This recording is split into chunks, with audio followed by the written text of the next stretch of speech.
네, 안녕하세요. 오늘 이제 세 번째 챕터, 논리니어 어프로치의 첫 시간이 되겠습니다. 생각보다 커리큘럼 짜는 게 되게 어렵더라고요. 어려워서 고민을 많이 했는데, 일단은, 네, 이런 식으로 커널 메소드부터 진행해 보기로 했습니다. 자, 커널 메소드라는 거를 먼저 얘기하기 전에 리니어 트랜스포메이션 먼저 짚어볼 텐데요.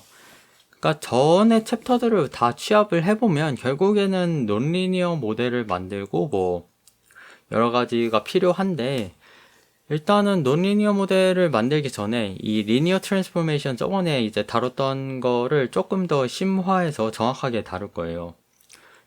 여기 개념에 꼭 필요한 거로 위주로. 그래서 리니어 트랜스포메이션은 결국 이렇게 어떤 x라는 데이터를 w라는 그거를 통해 이제 스페이스를 바꿔주는 어떤 역할하는 매트릭스를 통해서 변형을 하는 건데, 근데 어쨌거나 리니어 트랜스포메이션이라는 거 자체가 이제 이것만으로는 비선형 모델을 만들기 힘들어요. 만들 수가 없어요. 만들기 힘든 게 아니라. 하이퍼플레인이라고 하는데 뭐냐면, 우리가 2D 스페이스 상에서 그 어떤 디시전 바운더리 얘기할 때 직선을 얘기했잖아요. 그쵸? 그게 이제 어떤 3D 스페이스가 되면 그게 평면이 되겠죠. 그리고 4차원 스페이스가 되면 3차원의 뭔가가 될 텐데, 큐브인지 뭔지가 될 텐데, 어쨌거나 다 이제 직선으로 이루어진 그런 거잖아요. 그걸 이제 하이퍼플레인이라고 얘기를 해요. 그래서 첫 강의에서 맨 처음에 강의 얘기할 때 리니어 트랜스포메이션이 이제 어떤 개념이냐면 테이블과 좌표 예시를 들었잖아요. 이 우리가 수도 없이 많이 한 이 피처에 대한 계산은, 피처에 대한 데이터 해석은 이 2D 스페이스 상에 그 두 개의 피처, 두 개의 디멘전에서 어떤 데이터 포인트를 찍는 것과 같다라고 얘기를 했잖아요. 이 둘이 그러니까 내재하는 값은 똑같은데 우리의 그게 이제 시선이 다른 거죠. 어떻게 보면 표현한 형태가 다른 거죠. representation이. 그리고 이거는 조금만 더 응용을 해보면 굳이 이런 아주 일반적인 스페이스가 아니라 좀 스페이스가 변형되더라도 똑같이 적용이 될 수 있을 거예요. 그쵸? 네. 됩니다. 되는데 아직 설명을 제대로 안 해서 그래요. 처음부터 다시 이제 정의를 먼저 다시 얘기해 보자면, 어떤 스페이스를 가정할 때 스탠다드 베이시스라고 하는 표준 기저라고 하는데, 이걸 가정하는 경우가 되게 많아요. 이게 정의는 이제 서로 orthogonal하고 크기가 1인 컬럼 벡터로 이루어진 매트릭스를 얘기하는 건데, 이런 식으로 저번에 잠깐 다루긴 했었는데, 이게 결국 뭘 의미하냐면, 우리가 항상 생각하는 그 2D 스페이스의 어떤 공간 좌표는 거의 대부분 이제 직선, 완전 이제 평면, 이제 호리전털하고 버티컬한 그 아주 이제 딱딱한 직선을 90도로 이루어지는 직선을 얘기하잖아요. 이게 바로 스탠다드 베이시스인 거예요. 그러니까 얘는 우리가 나타낼 피처의 이름만 넣어주면 되는 거예요, 여기에. 그쵸? 우리가 어떤 2D 스페이스 상의 데이터를 나타낸다고 할 때 일반적으로 생각하는 게 바로 스탠다드 베이시스가 만들어내는 스페이스입니다. 그래서 어떤 베이시스를 이제 변환하는 걸로 볼 수가 있죠, W가. 그래서 예를 들어서 어떤 스탠다드 베이시스를 이 W라는 새로운 그 베이시스로 변환을 하는 W가 있다고 가정을 해볼게요. 그러면 이제 XW는 XW라는 뭔가 값으로도 변환이 되고, WE라는 거는 어떤 EW라는 그 베이시스를 변형하는 것도 되고, 그쵸?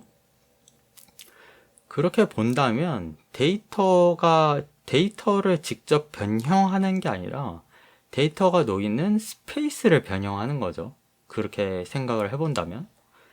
자, 우리 XE라고 굳이 얘기를 했는데, 이 말은 결국에는 X라는 값이 이제 이 스탠다드 베이시스 상에 표현이 된다라는 거를 이 좌표상에 나타낸다는 거는, 그거를 머릿속에 담고 확실히 우리가 메타인지로 이제 이걸 담고 있구나가 아니라 당연히 이렇게 나타내지지 라고 연결이 되잖아요. 근데 그 중간에 하나의 과정이 있는 거예요. 스탠다드 베이시스라는 E의 그걸 표현을 이제 기반으로 한다는 걸. 자, 그러면 이 말이 무슨 말이냐면 이 XW라고 하는 우리가 일반적으로 생각하는 이 W로 통해서 변형된 값은 어떤 스탠다드 베이시스 2로 나타내자면 완전 다른 값이 돼버리는 거예요. 근데 봐봐요. 이 값이 화살표가 완전 달라졌죠. x를 이제 벡터라고 친 다음에 이렇게 완전 달라졌는데 이 w라는 새로운 베이시스 상에는 이 값은 변하지가 않은 거예요. 뭐 여기 이제 3, 이제 1, 2, 3이니까 3,3인데 이것도 똑같이 여기서도 변형된 스페이스에서도 3,3이에요. 근데 우리가 보는 모양이 달라진 거지. 자, 이게 무슨 말이냐면 베이시스에 따라서 퍼스펙티브가 바뀐다라고 얘기를 해야 되는 거예요. 우리가 스탠다드 베이시스를 기준으로 하는 거에 너무 익숙해져 있잖아요. 그쵸? 그래서 어떤 함수나 데이터들 2D 스페이스에 나타날 때 항상 이제 스탠다드 베이시스 기준으로 얘기를 해요. 이게 뭐 스페이스, 정확하게는 이제 스팬이 만든 스페이스지만 스팬 개념은 이제 나중에 또 기회가 있으면 다루겠습니다. 아무튼 간에 이제 리니어 트랜스포메이션을 거친 데이터에 대해서는 이 x가 정확하게 몇의 값으로 이루어져 있느냐가 아니라 어떤 스페이스 상에 나타내지냐를 기준으로 생각을 해야 돼요. 이 딥러닝에 입문하기 위해서는. 그래서 여기 실블로 원브라운 아주 유명한 채널에 참 살짝 빌렸는데 이제 인풋 스페이스 퍼스펙티브에서 이제 완전 바뀌는 거죠. 자, 이게 여기 이제 밑에 이제 빨간색으로 제가 칠해 봤는데 x라는 값은 결국 스탠다드 베이시스 이거는 아이덴티티 매트릭스라고 하는 값을 변형시키지 않는 이제 매트릭스의 뭐 그거랑 동일하기 때문에 결국에 x라는 값은 변하진 않아요. 근데 x라는 거를 좌표상에 매트릭스 이제 상에 공간 스페이스 상에 표현을 한다 치면 앞에 e가 절대적으로 붙어야 되는 거죠. 이것도 똑같아요. w라고 하는 x를 어떤 새로운 스페이스로 다시 represent 한 거는 xw, 결국에는 우리가 어떤 값으로 이걸 절대적인 2D 스페이스 상에 항상 생각하는 스탠다드 베이시스 상에 나타내려면 xw라고 하는 변형된 값을 생각해야 되는데 이거는 반대로 말하면 이 w에 의해서 바뀐 베이시스로 만들어진 스페이스 상에서는 이 x라는 값은 변하지가 않았다는 거예요. 그래서 이 wx를 어떤 데이터가 w라는 이제 스페이스를 바꿔주는 그 이제 역할을 해주는 매트릭스 상에 새롭게 나타났다 라고 이제 우리가 생각을 하면 되겠습니다. 그래서 이렇게 이제 만들어진 리니어 트랜스포메이션을 위한 웨이트 같은 거는 이제 로스 펑션을 충족하도록 이렇게 저번에 클래시피케이션 예시를 드렸죠. 근데 뭐 이제 이 y 해시란 게 뭐 똑같은 역할을 할 수도 있어요. wxi랑 똑같을 수 있어요. 근데 제가 기호만 바꾼 거예요. 그쵸? 레프레젠테이션만 바꾼 거예요. 진짜 막 레프레젠테이션 방금 말한 그 개념이 아니라 그냥 글자만 바꿨다고요. 근데 이제 이게 어떤 데이터는 똑같은데 학습하기 쉬운 공간상으로 매핑을 해줬다면 좀 더 쉽게 학습할 수 있지 않을까라는 이제 그런 생각을 또 새로이 해볼 수 있겠죠. 이제 그 xi가 그대로 이제 어떤 스탠다드 베이시스 스페이스 상에 나타나는 거는 이제 인풋 스페이스라고 볼 수 있는데 인풋 스페이스 상에서 어떤 w가 역할을 해줘가지고 디시전 바운더리가 새로 생겼다 하면 그걸 이제 뭐 데이터가 직접 나타나는 걸 인풋 스페이스라고 하는데 이거는 일단 나중에 진짜 확실하게 드러낼 수 있는 예시가 생기면 그때 다시 보여드릴게요. 이제 representation 개념이 이제 막 전달을 하다 보니까 이거는 조금 나중에 얘기를 할게요. 근데 결국에는 뭐 리니어 트랜스포메이션 저번에 얘기했던 거를 좀 확장한 것 뿐이에요. 결국에는 이제 논리니어를 어떻게 만드느냐 그 얘기인데 뭐 제일 간단하게 2차 함수, 3차 함수 이런 걸 쓸 수 있겠죠? 뭐 예를 들어서 각 피처가 뭐 디바이 X2로 이제 바꿔준다 할게요. 근데 2차식만 추가해도 이거에 당연히 D2에 이제 2배의 값이 들겠죠. 2차식 형태 피처들이 새로 들어가야 되니까. 와, 그럼 파라미터가 2배가 돼요. 그럼 모델이 사이즈가 2배가 된다는 소리거든요. 아, 이게 말이 안 되는데, 실제로 옛날엔 그렇게 했습니다. 커널 메소드라는 게. 예.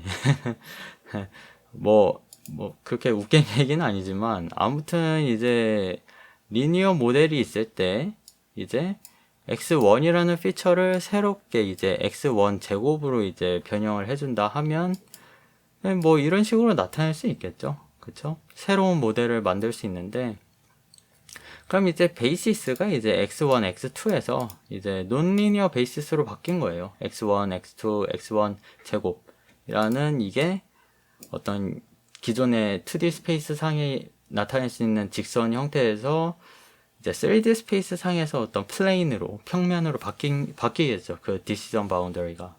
아니면 모델이든. 실제로 그래서 2D 스페이스 상에서 어떤 직선으로 이제 바운더리든 뭐든 모델을 나타내기 어려운 거의 경우에는 이렇게 오른쪽처럼 3D 스페이스 상에 나타내면 그냥 플레인, 평면으로 그냥 이걸 분류할 수 있거든요. 그쵸? 왜냐하면 이 값은 이제 새로운 피처 상으로 x1 제곱이라는 새로운 피처로 이제 만들어졌으니까요. 그쵸? 그래서 뭐 이제 커널 메소드도 따지고 보면 되게 이제 역사도 길고 이제 뭐 수식 증명부터 시작해서 되게 많이 할 수 있어요. 그래서 예를 들어서 이제 제일 이제 발전된 형태가 radial basis function인 커널인데, 이건 이제 기존의 데이터들의 어떤 관계 있잖아요. raw 데이터의 어떤 코릴레이션을 최대한 보존하기 위해서 이거를 기반으로 새롭게 이제 커널을 만드는 그런 이제 새로운 피처를 만들어내는 방법인데, 근데 이제 좀 생각해보면, 커널의 형태, 이렇게, 아니면 커널이 만들어지는 방법, 아니면 X제곱으로 나타내는 방법, 이거 뭐 따지고 보면 이렇게 죄송합니다. 이게 그냥 X2 해도 되잖아요. 그쵸? 이런 식으로도 새로운 피처를 만들어낼 수 있어요. 그쵸?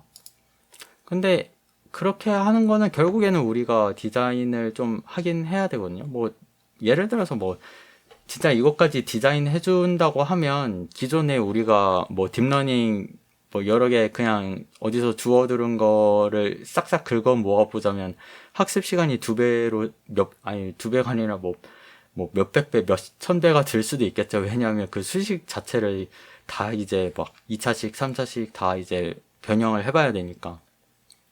그러니까 이게 결국에는 이 태스크를 위해서 그러니까 어떤 데이터를 활용해서 어떤 작업을 하는 데 있어서 최적화를 하는 과정 중에 단순히 이제 우리가 아는 그 가중치만 갱신하는 게 아니라 커널까지 이제 학습을 해야 되거든요. 그러면 학습 시간도 너무 많이 걸리고 어쨌거나 한계도 있어요.